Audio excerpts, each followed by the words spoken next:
Yeah, I'm here on behalf of UStart. I'm the head of operations for UStart in Africa. They are a global organization that invests in early stage ventures and startups in emerging markets across the world with a specific focus on sub-Saharan Africa, South Africa specifically, Latin America, and Southern and Eastern Europe. And I'm here today on behalf of UStart to select and judge some of the top innovative ideas in South Africa as part of the Step Up Innovation Competition.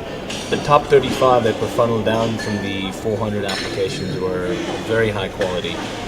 Took me by surprise, and I think it's important to note that the level of innovation across different business cycles, from startup to pre-commercialization to growth, for those respective stages were very, very impressive. So I'm glad that I was part of it. Okay. One of the biggest comparisons I give to you, especially given my background from America, is the reason why Silicon Valley was so successful from a startup culture is because pools of capital in Silicon Valley were available very close to the actual origination of ideas.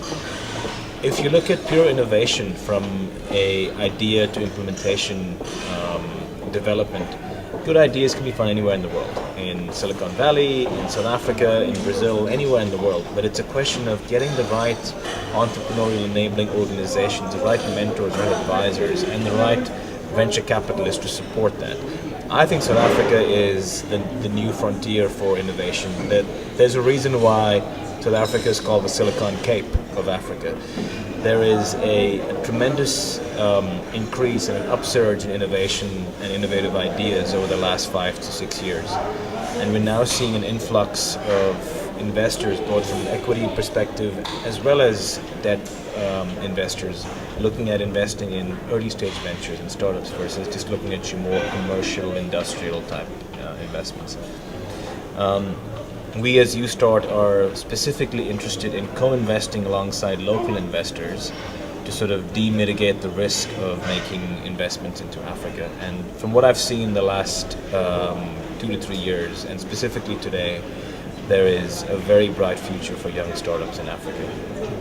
I think in South Africa, being a country where the potential for job creation is massive, any idea that is that's innovative, that is disruptive, has the potential by default to create jobs and to improve living standards. So South Africa has the added advantage compared to America and Europe of being able to create more wealth through social innovation. So I think job creation, improvement in living standards, improvement in access to schools and sanitation is more often than not a direct or indirect result of creating more enterprises and growing quickly. So social innovation is easier to achieve in a country like South Africa than it would be in Europe or North America. And I'm very I'm excited to be involved in the sector at this point. My only concern is that there shouldn't be an overemphasis on social innovation without remembering or without forgetting the fact that unless you are economically profitable and sustainable, your social innovation will only last as long as your enterprise is not bankrupt. So it's economic profitability first, and the social rewards and social enterprise part of it will automatically come later. There is a reason why NGOs and philanthropic organizations have separate importances given to them. But it's important to not confuse you to expect a social enterprise to function like a nonprofit. I think one of the most important things I'd say is if you have an innovative idea, socialize it. Don't sit in your garage or your basement trying to develop the most amazing product that you're looking for and not tell anyone about it. It's important to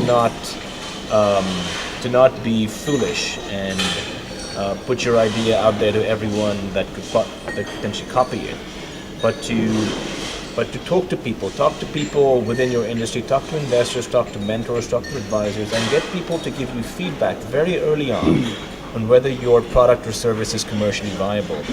Spend a lot of time doing market research from the bottom up, not the top down. And that can go a long way in getting your idea from an idea stage into actual implementation.